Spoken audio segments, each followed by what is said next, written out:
صلی اللہ علیہ وسلم نے فرمایا عزت معاف کرنے میں ہے۔ عزت کس چیز میں ہے؟ بدلہ لینے میں عزت۔ یہ حقائق ہے، عزت بدلہ لینے۔ جس نے ایک تھپڑ کے جواب میں 2 مارے وہ باعزت نہیں، بلکہ مسند امام احمد بن حنبل پڑھی، حضرت موسیٰ علیہ السلام کوہ طور پہ کھڑے، میرے رسول پاک علیہ السلام فرماتے ہیں جناب موسیٰ علیہ السلام نے اللہ کی بارگاہ میں عرض کیا، اے اللہ ساری دنیا کہتی ہے ہم عزت والے ہیں، ہم عزت والے ہیں، من اعز عبادک یا اللہ، اے اللہ تو بتا تیرے بندوں میں عزت والا کون ہے؟ تو حضرت موسیٰ کہتے ہیں رب کریم نے فرمایا اذا قادر غفارا، جس کے پاس بدلہ لینے کی طاقت ہو پھر بھی معاف کر دے وہ بڑی عزت والا ہوا کرتا ہے۔ جو اینٹ کے جواب میں پتھر مار سکتا ہو، جو گولی کے جواب کے اندر 15 گولیاں مار سکتا ہو، لیکن معاف کر دے وہ بڑی عزت والا ہے۔ عزت والا ہے جو معاف کرے۔ حضرت فخر جہاں دہلوی بہت بڑے درویش تھے، سلسلہ عالیہ چشتیہ کا بہت بڑا نام، اور اس صوفی کے آپ حالات پڑھیں تو رب کریم نے بڑا ہی نوازا ہوا تھا۔ دلی کی جامع مسجد کے خطیب، اور ان کی کرامت یہ تھی کہ جو آدمی آ کے سامنے کھڑا ہوتا تھا نا اسے بتانا نہیں پڑتا تھا کہ میرے دل میں کیا ہے، بتانا نہیں پڑتا تھا۔ سامنے آ کے کھڑا ہوتا تھا تو حضرت ہاتھ اٹھاتے تھے، کہتے تھے اللہ یہ بے اولاد ہے اسے اولاد عطا کر دے۔ دوسرا آ کے کھڑا ہوا، خوشی نہیں ہو رہی آپ کو؟ دوسرا آدمی کھڑا ہوا، دوسرا آدمی اس نے آ کے کہا دعا کے لیے سامنے کھڑا ہوا تو حضرت کہنے لگے اے اللہ بیمار ہے، وہ کہتا میرے دل میں بات تھی مجھے بتانی نہیں پڑی، اتقوا فراست المومن فانه ينظر بنور اللہ، نبی پاک نے فرمایا مومن کی فراست قلبی سے ڈرا کرو، وہ تو اللہ کے نور سے دیکھتا ہے، نور الہی سے میں بیمار ہوں، کہنا نہیں پڑا، حضرت نے دعا کر دی۔ اب جب اجتماع زیادہ ہو گیا، لوگ بڑھ گئے، دلی کی جامع مسجد کے باہر بھی صفیں بچھنے لگی، تو بادشاہ کو ٹینشن ہو گئی کہ یہ مولوی میرے لیے مسئلہ ہی نہ بنا دے کل کو۔ اس نے ایک سازش رچی، ایک طوائف تھی، اس طوائف کو کچھ پیسے دیے، کہنے لگے ایکٹنگ کرنی ہے، کہنے لگی فکر نہ کریں۔ جمعے کا دن تھا، ہزاروں کا مجمع حضرت کے پیچھے جمعہ پڑھنے آیا، حضرت جمعے کی نماز پڑھا کے سیڑھیاں اتر رہے تھے، سائلین کا رش تھا، ادھر بھی لوگ تھے ادھر بھی لوگ، حضرت جا رہے، حضرت نیچے اتر رہے سیڑھیوں سے، دائیں بائیں لوگ ہیں، وہ بی بی آگے بڑھی اور اس طرح اس نے گفتگو شروع کی جیسے بڑا پرانا جاننے والی ہے۔ پتہ کیا لفظ ادا کرتی ہے؟ السلام علیکم، وعلیکم، کیسی طبیعت ہے؟ رات تو پھر آپ آ گئے، ملاقات ہی نہیں ہو سکی، وہ معاف کیجئے گا اس وقت اس لیے آئی ہوں کہ آپ رات کو مجھے کھوٹے سکے دے گئے تھے، کھوٹے سکے، تو میں بازار گئی ہوں تو دکاندار نے لیے نہیں، تو یہ کھوٹے سکے۔ وہ جو دائیں بائیں لوگ تھے نا مد و جزر ہونے لگا، جو پیار میں کچے تھے وہ تڑپنے لگے کہ ہمارا پیر رات کو کہاں ہوتا ہے، ہم نے تو کبھی پوچھا ہی نہیں، ہم تو سمجھتے ہیں حجرے میں ہوتا ہے، یہ رات کو کہاں ہوتا ہے، کہاں ہوتا ہے رات کو؟ جنہ اندر عشق سمایا اونا نہیں پاج جانا، سارے ایسے نہیں ہوتے، جنہ اندر عشق سمایا اونا نہیں پاج جانا، پاویں سونے ملن ہزارہ آسانی یار بٹاؤنا۔ کچھ تو کھڑے تھے کہنے لگے جو مرضی بھی ہو جائے، جو ہم نے دیکھا وہ دیکھ ہی کوئی نہیں سکتا، کوئی جو مرضی، کچھ مد و جزر کا شکار ہے۔ حالات بدلنے لگے، اب وہ بی بی اس طرح گفتگو کر رہی ہے جیسے بڑی پرانی جاننے والی ہے، کہنے لگی کھوٹے سکے دے گئے تھے، دکاندار نے لیے نہیں۔ حضرت کے چہرے پہ کوئی شکن نہیں آیا، آپ نے اپنا ہاتھ اٹھایا، جیب میں ڈالا، الٹا پیسے نکالے اور سیدھا اس بی بی کے سر پہ رکھا، کہنے لگے بیٹی فکر والی بات کوئی نہیں، تو مجھ سے اصلی سکے لے جا، جا اصلی سکے لے جا، تیرا کام ہو جائے، اور فکر نہ کرنا، پھر بھی ضرورت پڑے نا تو آ جانا، میں اصلی سکے دے دوں گا۔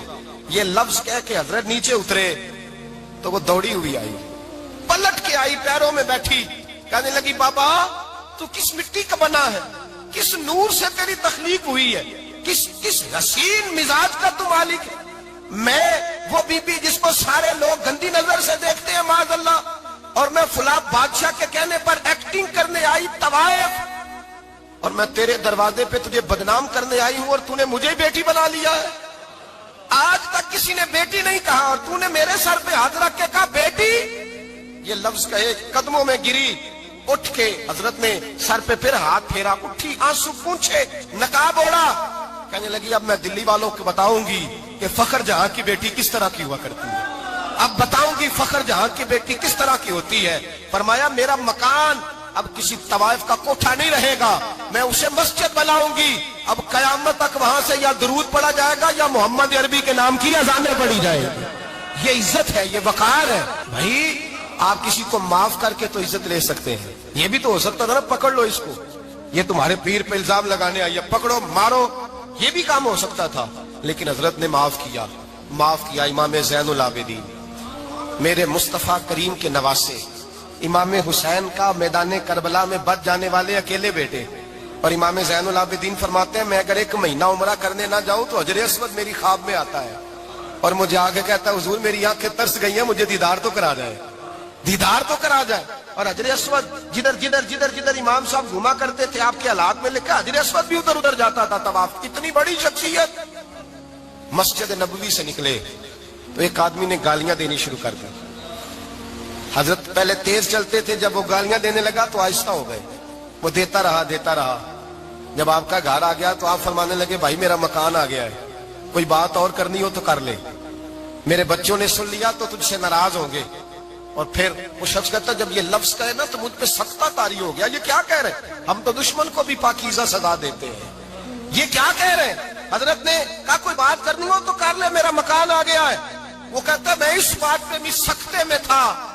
تھوڑی دیر گزری تو فرمانے لگے بھائی ابھی تو نے میرے وہ عیب بیان کی ہے جن کا تجھے پتا تھا, میرے اندر تو اور بڑیاں کوتاہیاں پائی جاتی ہیں, اور بڑیاں کمیاں, بڑی پتہ سارا ہے سردار نو کیتیاں دا من نانم کے من دانم, تجھے کیا پتا میرے تو بڑے عیب چھپے ہوئے ہیں. وہ شخص کہتا ہے مجھ پر دوسرا بم گرا تو پاک محبوب کا پاک نواسا پاک فاطمہ کے پاک پوتے اندر گئے. کہنے لگے ٹھہر جا, جانا نا, رک میں آیا. کہتے اندر گئے, 1 بوتل سرکے کی لائے, 1 بوتل شہد کی لائے, 5 کلو کھجوریں لائے, میرے ہاتھ میں تھمائی. کہنے لگے تحفہ ہے. کہتے ہیں میں اب تو ماری گیا. میں نے کہا حضور یہ کیا ہے سارا کچھ, میں گالیاں دے رہا تھا. آپ فرمانے لگے جو تو کر رہا تھا وہ تیرا کردار ہے اور یہ جو میں نے کیا ہے یہ میرا کردار ہے. اس لیے کہ میرے دادا مولا علی شیر خدا حل عطا مشکل کشا, حضرت علی نے نصیحت فرمائی تھی کہ بیٹا جو گھر آئے وہ خالی ہاتھ نہیں جانا چاہیے, جو دروازے پہ آئے وہ خالی ہاتھ نہیں جانا چاہیے. حضرت پیچھے پلٹے تو وہ پیروں میں بیٹھ گیا.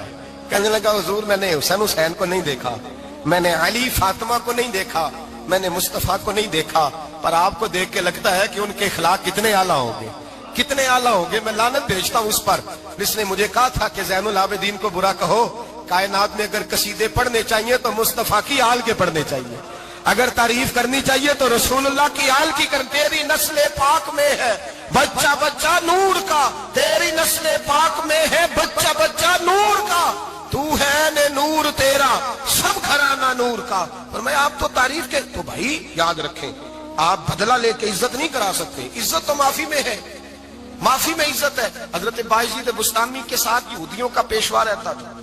زیادہ تر مخالفتیں حسد کی وجہ سے ہوتی, حسد بنیادی وجہ ہوتی. قرآن مجید نے کہا محبوب تیرے ساتھ جو زیادتی کرتے ہیں معاذ اللہ بے ادبی کرتے ہیں, حسد من عند انفسہم, ان کے دلوں میں تیرا حسد ہے.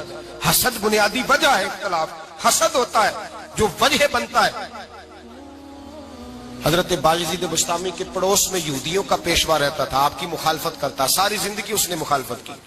یہودیوں سے بڑا مانتے تھے, اس سے کوئی غلطی ہو گئی سارے اسے چھوڑ گئے. پہلے رئیس اعظم ہوتا تھا پھر غریب ہو گیا. ایک دن حضرت بایزید بستامی گھر آئے تو بچے کے رونے کی آواز آئی. زوجہ سے پوچھنے لگے اس کا بچہ کیوں روتا ہے, تو کہنے لگی آپ کو پتا ہے نا اب لوگ اسے چھوڑ گئے ہیں تو گھر میں دیا نہیں جلتا, بچہ چھوٹا ہے اندھیرے میں روتا ہے. رات گہری ہو گئی تو حضرت بایزید نے اپنے گھر سے دیا اٹھایا, اپنے گھر سے دروازے پہ دستک دی. وہ باہر آیا تو جناب بایزید کا انداز کیا ہے, اس نے مخالفت کی زندگی بھر. انداز کیا ہے, باہر آتے ہی نا آپ فوراً اس کو بولنے نہیں دیا. کہنے لگے بھائی سن لے, میں پہلے بھی آ سکتا تھا, دیر سے اس لیے آیا ہوں کہ گلیاں سنسان ہو جائے, لوگ سو جائے, تجھے اور مجھے کوئی نہیں دیکھ رہا ہے کہ میں ہوں دوسرا تو ہے, اور تو مجھے اچھی طرح جانتا ہے. بایزید وہ نہیں کہ جو نیکی کرے گا اور دنیا کو بتائے گا, میں تیرا راز بھی رکھوں گا. اور بچے تو معصوم ہوتے ہیں نا. فرمایا میرے بڑے ہو گئے تیرے چھوٹے ہیں, یہ پکڑ لے دیا گھر میں لے جا, اور میرا وعدہ ہے کسی کو ساری زندگی اس نے مخالفت کی. وہ شخص کہتا ہے مجھے بولنے کا موقع ہی نہ دیا, دیا دے کے چلے گئے. اگلی شام پھر آئی, رات گہری ہوئی تو پھر دروازے پہ دستک ہوئی. میں باہر گیا, نیا چراغ, نئی بتی, نیا دیا.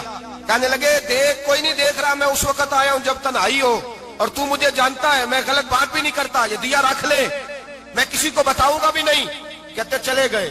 تیسرا دن آیا تو وہ یہودی کہتا ہے میرے صبر کا بندھن ٹوٹ گیا, میں ٹوٹ گیا. ان کی نیکی نے مجھے خرید لیا, ان کے معاف کرنے نے ان کی عزت میرے دل میری روح میں بڑھا دی کہتے ہیں جب دروازے پر دستک دی میں باہر آیا، انہوں نے دیا تھمایا، کہنے لگے دیکھ بھی کوئی نہیں رہا، اور تو مجھے جانتا ہے میں مصطفیٰ کا غلام ہوں، میں جھوٹ بھی نہیں بولتا، میں بتاؤں گا بھی نہیں، تیرا راز رکھوں گا۔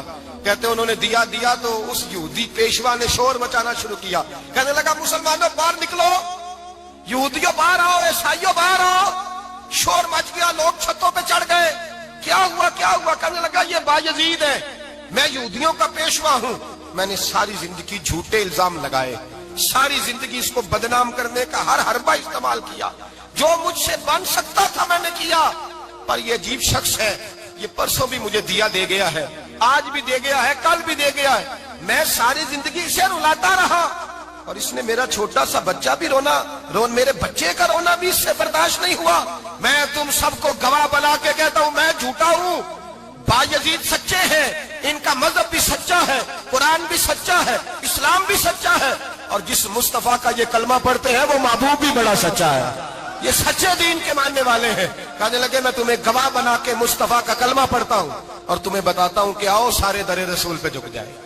بھائی یاد رکھیں، سمجھیں، غور کریں، عزت درگزر سے، اب اس پر میں زیادہ بات نہیں کر سکتا، عزت درگزر سے ملے گی۔ ایک تو آپ کو عزت عاجزی سے ملے گی، تقوی سے ملے گی، عزت درگزر سے ملے گی، عزت قناعت سے ملے گی، عزت کم بولنے سے ملے گی، اور اگر زیادہ عزت لینی ہے اور عزت اتنی لینی ہے کہ چھا جاؤ دنیا میں، اگر چھا جانے کا شوق ہو نا تو پھر رب فرماتا ہے میرے مصطفیٰ کی غلامی کر لو، پھر میرے نبی کے ہو جاؤ، قل ان کنتم تحبون اللہ فاتبعونی یحببکم اللہ، فرمایا تم میرے نبی کے ہو جاؤ، دنیا بھی تمہاری اور دنیا بنانے والا خدا بھی تمہارا ہو جائے گا۔ تم میرے غلامی مصطفیٰ میں عزت ہے، رسول اللہ کی نوکری میں، اور قسم اللہ کی بڑی عزت ہے، بڑی عزت ہے، بڑا وقار ہے، بڑا پیار، بڑا حسن ہے، بڑی رعنائی ہے، بڑا ٹھہراؤ ہے۔ یار وہ جو لوگ کہتے ہیں نا میں پتہ نہیں کون ہوں، کہاں کا رہنے والا ہوں، یار نہیں لوگ پوچھتے تو کون تھا، تیری برادری کیا ہے، تو کہاں کا ہے، نہیں پوچھتے۔ تیرے لبوں پہ اگر ذکر مصطفیٰ ہے تو دنیا تیری غلام ہے، اگر تو حضور کا ہے تو پھر سارے دامن مصطفیٰ سے جو بھی لپٹا وہ یگانہ ہو گیا، اور جس کے حضور ہو گئے اس کا زمانہ ہو گیا، جس کے حضور ہو گئے اس کا، اقبال کہتے ہیں قوت عشق سے ہر پست کو بالا کر دے، اور دہر میں اس میں محمد سے اجالا کر دے، اور کی محمد سے وفا تو نے تو ہم تیرے، کی محمد سے وفا تو نے تو ہم تیرے، یہ جہاں چیز ہے کیا لوح قلم تیرے۔ رسول اللہ کی غلامی عزت دیتی ہے، نبی پاک کی نوکری، اللہ کرے آپ بول پڑے آمین کہنا، نبی پاک کی غلامی عزت ہے، حضور کی غلامی۔ یار بندہ بالکل بے عمل ہونا، بالکل تو میری طرح داڑھی رکھ کے پگڑی باندھ کے باس میں بھی چڑھ جائے تو کئی لوگ سیٹیں خالی کر دیتے ہیں، کہتے ہیں بزرگوں یہاں آ جائے، حضرت جی یہاں آ جائے، تو پھر عزت کس چیز کی ہوئی؟ سنت مصطفیٰ کی ہوئی نا، پھر عزت نبی پاک کی سنت کی ہوئی نا، وقار کی ہوئی نا۔ ایک صاحب، ایک بچے نے داڑھی رکھ لی تو مجھے آ کے کہنے لگے حضرت جی لوگ بڑے بڑے لقب دینے لگے ہیں۔ میں نے کہا کیا؟ کوئی کہتا ہے حضرت صاحب، کوئی کہتا ہے قاری صاحب، کوئی کہتا ہے حافظ صاحب، کوئی کہتا ہے علامہ صاحب۔ تو میں نے کہا تیری موج نہیں بن گئی، 4 سالوں میں حفظ ہوتا ہے، تجھے مفت کا لقب مل گیا ہے، عرصے نظامی 8 سال میں ہوتا ہے، مفت کا علامہ بن گیا ہے، تجھے وقار نہیں دے دیا اللہ تعالیٰ نے، عزت۔ میرے اعلیٰ حضرت فرماتے ہیں عزت در رسول پہ ہے، عزت حضور کی۔ اور اعلیٰ حضرت نے ایک بات لکھی ہے بڑی قیمتی، اور میں نا جب کبھی پریشان ہوتا ہوں نا تو میں یہ والی بات کھول کے پڑھتا ہوں اعلیٰ حضرت، یہ بات ڈھارس بندھاتی ہے، ڈھارس توانائی دیتی ہے، پورا مضمون باندھا ہے۔ اعلیٰ حضرت کہتے ہیں بیروپیہ تھا مداری، روپ بدل بدل کے دکھایا کرتا تھا، بادشاہوں سے انعام لیتا تھا۔ ایک دن اورنگزیب عالمگیر کے پاس آ گیا، کہنے لگا میں روپ بدلوں گا، اگر آپ پہچان نہ سکے تو میں انعام لوں گا۔ آپ نے فرمایا میں کوئی ایسے ویسا بادشاہ نہیں، کہا مجھے دھوکہ دینا مشکل ہے، کہا نہیں میں روپ بدلوں گا۔ حضرت اورنگزیب عالمگیر بڑے نیک بادشاہ گزرے، بڑے پرہیزگار آدمی، وہ بے روپیہ کہنے لگا میں روپ بدلوں گا، آپ نہیں پہچان سکیں گے۔ فرمایا چل جتنا تیرے اندر زور ہے لگا لے۔ حضرت نے اعلان کیا کہ میں نے فوجی بھرتی کر دے، 2 ماہ کے بعد ٹیسٹ ہوگا۔ وہ 2 مہینے دوڑتا رہا، رنگ روپ بناتا رہا، آیا ٹیسٹ دینے، 2-3 سپاہیوں کا امتحان لیا، اس کی باری آئی تو 10 روپے دیے، کہنے لگے تیرے آنے جانے کا کرایہ میں نے تجھے پہچان لیا ہے۔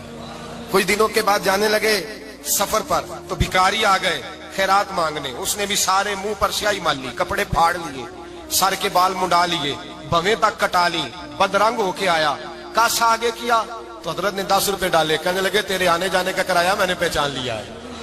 کچھ دن گزرے تو ٹیچر کی ضرورت تھی، اس نے مونچھیں بڑی کر لی، داڑھی نکلی لگا لی، سر پہ جنا کیپ پہن لی، ایک شیروانی لے لی، اور ہاتھ میں چھڑی پکڑ کے آیا، کہنے لگا میں استاد ہوں، 2-4 بندوں کا امتحان لیا، اس کی باری آئی تو 5 روپے دیے، 10 روپے دیے، کہا تیرا کرایہ میں نے پہچان لیا۔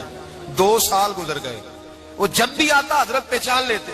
ایک دن سفر پہ جا رہے تھے، بہت بڑا لشکر تھا، جہاد کرنے جا رہے تھے اورنگزیب عالمگیر، تو دیکھا ایک پہاڑی ہے، پہاڑی پہ لوگ جا بھی رہے ہیں آ بھی رہے۔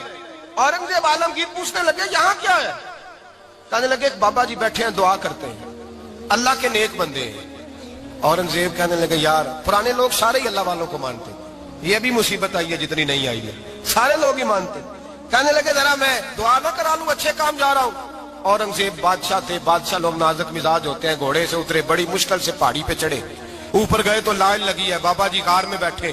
کہنے لگے میں نے ملنا، میں اورنگزیب ہوں۔ انہوں نے کہا ہمارا بابا اس طرح کا پیر نہیں کہ امیر آئے تو رنگ اور ہو، غریب آئے تو اور ہو، یہاں اگر ملنا ہے تو لائن میں لگ جاؤ، سب ایک جیسے۔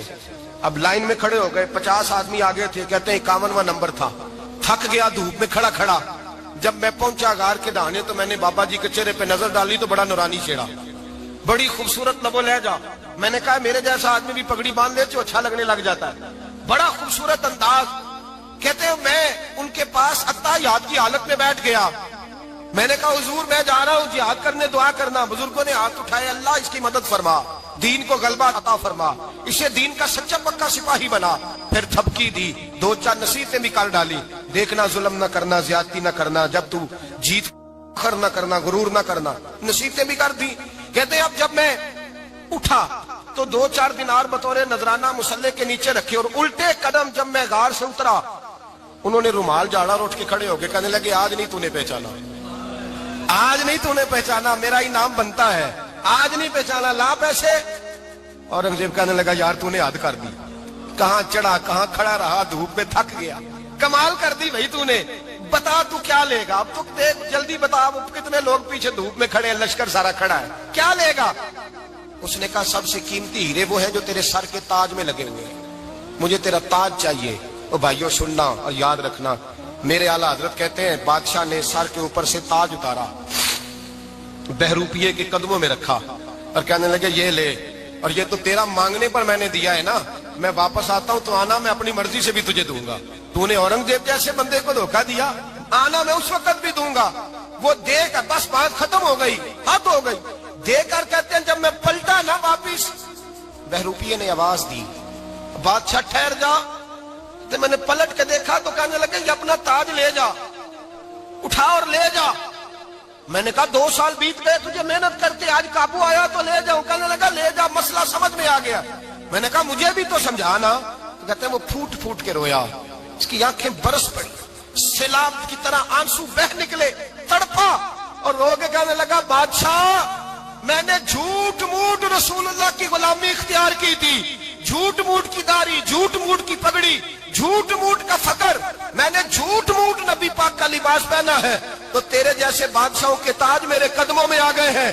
اگر میں سچ مچ رسول اللہ کا غلام بنوں گا تو اللہ کیا کچھ عطا فرمائے، اللہ کتنی نعمتوں سے نوازے۔ میرے اعلیٰ کیا فرماتے ہیں؟ اعلیٰ حضرت فرماتے ہیں فرشتے بھی کرتے ہیں تعظیم میری۔ کون جی؟ اللہ۔ ایسا عقیدہ بھی کم ملے گا جو بریلی کے امام کا عقیدہ ہے، ایسا بھی کم۔ کہتے ہیں فرشتے بھی کرتے ہیں تعظیم میری، کیوں؟ فرمانے لگے فدا ہو کے ان پر یہ عزت ملی ہے، فدا ہو کے ان پر یہ۔ حضرت سلمان فارسی گورنر تھے، کھانا کھا رہے تھے، دسترخوان بچھا تھا، رسول پاک صلی اللہ علیہ وسلم کا فرمان ہے روٹی کا لقمہ دسترخوان پہ گرے اٹھا کے کھا لو، اللہ تمہاری بخشش فرما دے گا۔ دسترخوان صاف ہوتا ہے، روٹی، بڑے گورنر تھے آپ، بڑے بڑے سفیر بیٹھے تھے، وزیر بیٹھے تھے، روٹی کا لقمہ گر گیا۔ آج تو لوگ فیشن میں عزت ڈھونڈتے ہیں نا، وقار ڈھونڈتے ہیں کہ میں جدید دنیا کے ساتھ مل جاؤں، میں معاذ اللہ لڑکی لڑکے اکٹھے بٹھا کے منگنی کروں تو میں ماڈرن شمار ہو جاؤں گا، میں بڑے بڑے ڈھول بجاؤں تو ماڈرن بنوں گا، میں اگر مہندی پہ سارے تماشے کر ڈالوں تو میں ماڈرن ہوں۔ دیکھو عزت کس بات میں۔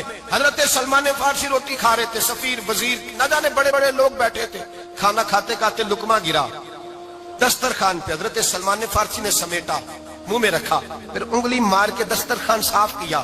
ایک صحابی کان میں کہنے لگے سلمان کیا کر رہے ہو، کیا کر، آپ گورنر ہے، سوچئے تو صحیح، یہ لوگ کیا کہیں گے، دنیا دار کے مسلمانوں کو روٹی نہیں ملتی، اٹھا اٹھا کے کھا رہے۔ کان میں بات کی، کان میں۔ حضرت سلمان فارسی کان میں جواب دے سکتے تھے، کہہ سکتے تھے نہیں ایسے ہی کرنا ہے، انہوں نے کان میں بات کی، لیکن جناب سلمان فارسی اعلیٰ اعلان بولے کہنے لگے ان 4 5 6 دنیا داروں کے لیے میں اپنے نبی کا طریقہ چھوڑ دوں, اپنے رسول کی سنت چھوڑ دوں؟ یہ 4 5 دنیا داروں میں کھجوریں اتارتا تھا, نوکریاں کرتا تھا. یہ جو میرے سر پر عزت کے بال ہیں یہ محمد عربی کے اگائے ہوئے ہیں, رسول اللہ کے اگائے ہوئے ہیں. اور بھائیو حد ہو گئی. حضرت بلال رضی اللہ تعالیٰ, حضرت بلال آئے جناب عمر سے ملنے.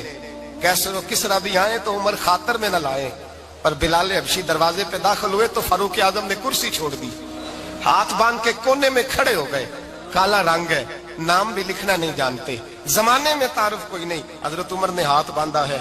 لوگ کہنے لگے عمر تو کیسے ہو, کس طرح سے نہیں ڈرتا, یہ کون آ رہا ہے جس کے لیے تیرا اتنا استقبال ہے؟ حضرت عمر کہنے لگے چپ کر جاؤ, اس کی بات نہ کرنا, اسے آنے دو, اس کی بات نہ چھیڑنا. حضرت سیدنا بلال آئے, کہنے لگے امیر المومنین کیا کر رہے ہو؟ فرمایا نہیں چپ کر یار. بازو پکڑا, اپنی کرسی پہ بٹھایا. حضرت بلال کہنے لگے حضور میں غلام ہوں, مجھے تو طریقے بھی نہیں آتے ان کرسیوں پہ بیٹھنے کے, میں تو غریب ماں کا بیٹا, غلام باپ کی اولاد, سلیقہ, یہ آپ کیا کر رہے ہیں؟ حضرت عمر کہنے لگے بلال تھا تو غلام ہی, پر جب سے مصطفیٰ کا غلام بنا ہے تو ہمارا امام بن گیا ہے, اب تو امام ہے رسول اللہ کی امت کا. فرمایا وہ مجھے دن یاد ہے جب مکہ فتح ہوا تھا, بت ٹوٹ گئے تھے, بڑے بڑے سردار تھے, اور میرے نبی نے فرمایا بلال سے کہو کعبے کی چھت پہ چڑھ کے اذان دے. تو لوگوں نے کہا حضور یہ سارے جل گئے ہیں, کسی اور کی ڈیوٹی لگا دے. حضور نے فرمایا چپ کرو, بدر میں مار کھا کے اذان پڑے تو بلال, احد میں پتھر برسے اذان پڑے تو بلال, تپتے صحراؤں میں پڑے تو بلال, ہر جگہ مار کھائے تو بلال. اور آج اگر اللہ نے عزت دی ہے تو میں لوگوں کو دیکھ کے بلال کو عزت نہ دوں؟ میں بتانا چاہتا ہوں کہ رسول اللہ کی غلامی میں عزت ہے. فرمایا کوئی اوپر نہیں چڑھے گا, ابو بکر بھی نیچے, عمر بھی نیچے, عثمان و علی, طلحہ اور زبیر بھی نیچے. آج یہ حبشی غلام کعبے کی چھت پہ چڑھے گا اور میں دنیا کو بتاؤں گا کہ اصل عزت اسی کے پاس ہوتی ہے جو رسول اللہ کا غلام ہوا کرتا ہے. بھائی یاد رکھیں عزت حضور کی غلامی میں ہے. نہ یہ دیکھو میری برادری کیا کہتی ہے, رمضان کا مہینہ ہے, 10واں روزہ ہے, حضرت خدیجہ کا یوم وصال ہے. نہ دیکھو دنیا کیا کہتی ہے, یہ دیکھا کرو رسول اللہ کیا کہتے ہیں. نبی پاک چھوڑ دو ساری دنیا کے دھوکے, سارے فیشن, ساری رسومات, ساری تہمات چھوڑ دو, سیدھی توجہ مدینے والے محبوب کی طرف کرو, جیسے حضور کہیں ویسے کرو. ماحول کا نہیں تھا. حضور اللہ نے آپ کو جوان اور خوبصورت بیویاں دی ہیں, پر میں جب بھی سنتی ہوں جناب خدیجہ کا ذکر ہی سنتی ہوں. میں نے رشک کے انداز میں کہا, کہتی میں بات کہہ کے خاموش ہو گئی, اور جب میں نے نظر اٹھا کے دیکھا تو حضور کی آنکھوں میں آنسو. نبی پاک صلی اللہ علیہ وسلم کا یہ انداز دیکھا تو میں نے کہا حضور میں رب رسول کی بارگاہ میں توبہ کرتے, اب تو رو دیے. تو حضور فرمانے لگے عائشہ یہاں جو بھی آیا ہے نا وہ سکھوں اور آسانیوں کے دنوں میں آیا ہے, اور خدیجہ میری ان دنوں کی ساتھی تھی جو میرے تکلیف کے دن تھے, میری آزمائشوں کی, میری پریشانیوں کی میری ساتھی تھی. جب لوگ مجھے تکلیف دیتے تھے میں گھر جاتا تھا تو مجھے کہتی تھی حضور آپ تو صلہ رحمی کرتے ہیں, غریبوں کا بوجھ اٹھاتے ہیں, آپ تو لوگوں کے ساتھ محبت سے پیش آتے ہیں, حضور آپ پریشان نہ ہو, آپ کا رب آپ کو ہمیشہ عزت ہی عطا فرمائے گا. فرمایا وہ میری تکلیفوں کی اسے کیسے, میرے بھائی رشک کیا لوگوں نے ایک دوسرے پر, حسد نہیں کیا. ہم تو نہ جی اپنی مرضی کے فیصلے کرتے کرتے پیچھے رہ گئے. ہم نے لوگوں کو پیچھے کرنے کا سوچا تھا لیکن ہم سب سے پیچھے رہ گئے. ہم نے سیاست اور سازش کی تھی کہ کچھ لوگوں کے دلوں پہ پیر رکھ کے میں اپنا قد اونچا کروں گا, کچھ کے سینوں پہ پیر رکھ کے, لیکن ایسا نہیں ہوتا, یہ ہوتا نہیں. آپ کسی کی جگہ نہیں لے سکتے اس لیے کہ رب نے سب کی جگہ اپنی اپنی بنائی ہوئی, سب کی جگہ. ہاں ایسا ضرور ہوتا ہے کہ کئی دفعہ نا ہم اپنے مقام کو گرا لیتے ہیں. وہ کسی نے کہا تھا کہ ایسا نہیں کہ تیری جگہ کوئی اور آ گیا, لیکن تیرا مقام بھی اب تیرا نہیں رہا. ہوتا یہ ہے کہ ہم نہ گرا لیتے ہیں اپنے آپ. اگر ہم رشک کا ماحول پیدا کریں, رشک کا, اور ہم کہیں کہ کیا بات ہے میں بھی سفر کروں گا, اس جانب جاؤں گا, بجائے یہ کہنا کہ فلاں آدمی بڑا آگے نکل گیا ہے, یہ کر کے نکل گیا, وہ کر کے نکل گیا ہے, یہ کہنا کہ یار میں بھی رب کریم کی اس مدد کو تلاش کرتا ہوں جس کی برکت سے اللہ نے اس پر فضل فرمایا. امام غزالی فرماتے ہیں 3 لوگوں میں حسد زیادہ ہوتا ہے, بغض زیادہ پیدا کر لیتے ہیں. اب چونکہ مضمون ہے تو ساری بات کھول کے ہی کرنی پڑے گی نا. فرماتے ہیں 3 لوگوں میں حسد، بڑے عہدے والوں میں حسد زیادہ ہوتا ہے. یعنی صوبائی وزیر کہتا ہے کہ حق میرا ویسے وفاقی وزیر کا تھا، اور وفاقی وزیر کہتا ہے کہ جتنا میرا تجربہ ہے نا، مجھے بنایا وزیر اعظم ہی جاتا تو بات ٹھیک تھی. حسد زیادہ، بڑے عہدے والوں میں حسد. اور امام غزالی فرماتے ہیں مالداروں میں حسد زیادہ ہوتا ہے. غریب نے غریب سے کیا جلنا ہے؟ جلنے کو شاہی کوئی نہیں، کس سے جلیں گے؟ غریب تو بیچارہ 4 روٹیاں ہوتی ہیں تو کہتا ہے چلو ٹھیک ہے آ جاؤ، دونوں مل کے بیٹھ جاتے ہیں. غریبوں کے دوست بھی غریب. امیر حسد کرتے ہیں، وہ سودے پہ سودا کرتے ہیں، وہ ایک دوسرے کی کمزوریاں بیان کرتے ہیں. میں نے گاہکوں کو نفع لیتے دیکھا ہے، فلانے سے مال لیتے تھے جی، اس نے بڑا تنگ کیا تو کہتا ہے اسی طرح کا تو مجھ سے خریدا کر. لوگ استعمال کر جاتے ہیں. وجہ بیچ میں کیا ہوتی ہے؟ حسد، عداوت، خرابی ہوتی. اور تیسری بات امام غزالی نے شاید میرے لیے کہی ہے. امام غزالی فرماتے ہیں علماء میں حسد بڑا ہوتا ہے، عہدیداروں میں، مالداروں میں اور علم والے لوگوں میں. وہ بھی اللہ کی تقسیم پر راضی نہیں ہوتے، چونکہ وہ سمجھتے ہیں مجھے یہ لفظ آتے ہیں، میری قابلیت زیادہ ہے، میں زیادہ پڑھا لکھا ہوں تو یہ منصب بھی میرا تھا، یہ کام بھی میرا تھا، یہ بھی میرے پاس ہونی چاہیے. ایسا نہیں ہوتا، یہ تو رب کریم کی عطا ہے. میں کئی دفعہ کہہ چکا ہوں کہ کام لینے پہ آئے تو میرے جیسے بیکار آدمی سے کام لے لے، یہ اس کی عطا ہے. اب ہمیں کرنا کیا ہے؟ ہمیں اس کی تقسیم پر راضی رہنا ہے، اس کی تقسیم پر قربان جائیں. رسول پاک علیہ السلام سے صحابی نے پوچھا حضور عزت کیا ہے؟ فرمایا جو رب نے تجھے دیا اس پہ راضی ہو جا، اللہ عزت عطا کر دے گا. قناعت کر، جو اللہ نے تجھے دیا اس پر قناعت کر، اللہ تجھے عزت دے دے گا. حضور ذلت کیا ہے؟ فرمایا لوگوں سے لالچ نہ رکھنا، تو ذلیل ہو جائے گا. لالچ نہ کر. تیزی کے ساتھ پرموٹ ہوتی ہیں چیزیں، ہمیں سازش کرنی آتی ہے. ہمارا خیال ہوتا ہے کہ میں نے دوسروں کے پیسوں پہ کاروبار کرنا ہے. ہمارا خیال ہوتا ہے کہ پالٹی ڈال کے روٹی کھانی ہے. ہمارا خیال ہوتا ہے کہ کسی بندے کو کس طرح استعمال کرنا ہے. یاد رکھ لینا، کبھی بات نہ بھولنا، جو لوگوں کو استعمال کرنا چاہتا ہے وہ ساری زندگی استعمال ہوتا رہتا ہے. جو کسی شخص کو کسی مقام پر رسوا کرنا چاہتا ہے اپنی عزت بچا نہیں پاتا. جو آدمی لوگوں کو حقیر جانتا ہے اللہ اسے کبھی عزتیں عطا نہیں کرتا، وہ گڑھوں کے اندر گرتا چلا جاتا ہے. یاد رکھیں جو عزتیں دینی شروع کر دے رب اسے باعزت بنا دیتا ہے. جو پیار کرنا شروع کر دے معاشرے میں لوگ اس سے پیار کرنے لگ جاتے. جو کسی دیکھیں اگر ہم وہاں سے مانگے جہاں سے سب کو ملتا ہے تو پھر بندوں پر اتنی نظر رکھنے کی ضرورت باقی رہتی نہیں ہے. ادھر دیکھیں رشک کریں گے تو لالچ سے بھی بچیں گے، حسد سے بھی بچیں گے. بخاری مسلم میں حدیث ہے، حضرت ابو ہریرہ رضی اللہ تعالیٰ عنہ کہتے ہیں حضور کی بارگاہ میں حاضر تھے تو کچھ غریب لوگ حاضر ہوئے، غربا. انہوں نے عرض کی یا رسول اللہ صلی اللہ علیہ وسلم میں گزارش کرنے آئے. حضور نے فرمایا کہو. یا رسول اللہ امیر تو ہم سے آگے نکل گئے. حضور نے فرمایا کس بات میں؟ عرض کی حضور نمازوں میں نہیں ہم گزرنے دیتے، اتنے نفل وہ پڑھتے ہیں اتنے ہم بھی پڑھ لیں گے. صحیح بتانا صحیح. آج کل یہ نمازوں کا مقابلہ بھی ہے کہ نفل میں نے زیادہ پڑھنے، عبادت میں نے. ہمارے صاحب رحمت اللہ علیہ فرمایا کرتے تھے آستانوں پہ گدی نشینوں کا تو رولا ہوتا ہے، اللہ اللہ کرنے کا رولا نہیں ہوتا. یہ تو شور ہوتا ہے کہ سجادہ میں ہوں سجادہ، اور سب نے کوئی نہ کوئی کہانی سنائی ہوتی. کہتے نہیں ابا جی مجھے کہہ گئے تھے کان میں. دوسرا کہتا نہیں مجھے لکھ کے دے گئے تھے. تیسرا کہتا تمہیں تو پتہ ہی نہیں، تم تھے ہی نہیں، عمرے پہ تو میرے ساتھ گئے تھے. جو میرے ساتھ ان کا معاہدہ ہوا وہ خانہ کعبہ میں ہوا ہے، لہذا میرا پہلا نمبر ہے. سب کے پاس کوئی نہ کوئی معاملہ ہوتا ہے. یہ سارے کام کوئی ضروری نہیں. ضروری کیا ہے کہ وہ جو کہتے تھے کرو، جس نے سب سے زیادہ کر کے دکھایا وہ زیادہ جانشین ہے.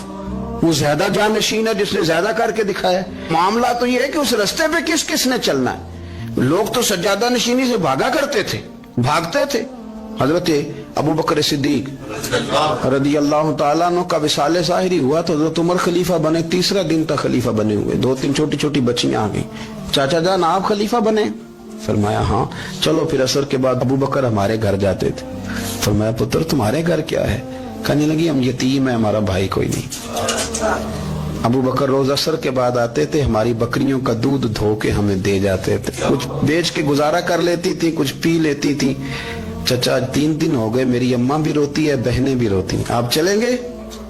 تو جناب سیدنا عمر فاروق کہتے ہیں میں نے دستار سر پہ رکھی اور پٹکا میں نے اپنے کندھے پہ رکھا, بیٹیاں آگے آگے میں پیچھے پیچھے روتے جا رہے ہیں. ایک صحابی نے پوچھا عمر کیوں رو رہے ہو؟ کہنے لگے یار یہ ابو بکر کتنا مشکل رستہ دے کے گیا, کتنا مشکل رستہ ہے اس کے طریقے پہ چلنا.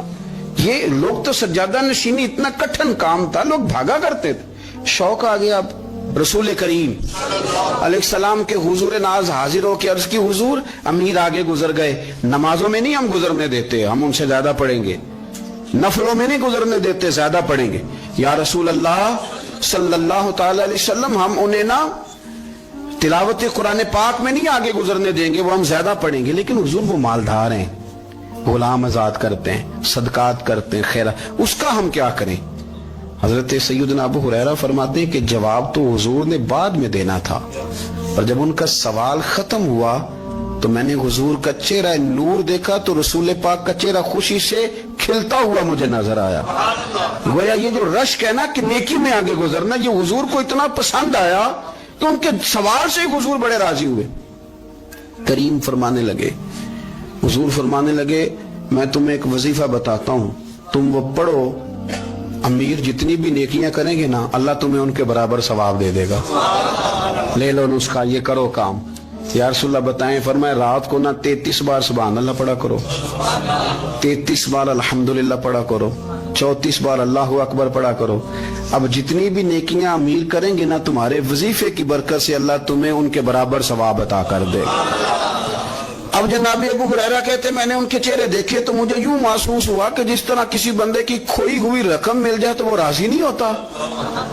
کھوئی ہوئی رقم مل جائے تو بڑا جیسے کوئی اس کے ہاتھ, چلیں اپنا ترجمہ کر لیتے ہیں, کمیٹی نکلنے پہ نہیں بندہ بڑا راضی ہوتا کہ 11 مہینے سے دے رہا تھا 10 مہینے سے چلو نکل ہی آئی ہے, شکر ہے اللہ کا. بڑا خوش ہوتا ہے بندہ, بڑا راضی ہوتا ہے. اس طرح ان لوگوں کے چہرے کھل اٹھے, کیا بات ہے حضور, بس اب نہیں ہم گزرنے دیتے. گھر چلے گئے, وظیفے پڑھنے لگے. کچھ دنوں کے بعد ان میں سے کچھ لوگ واپس آئے.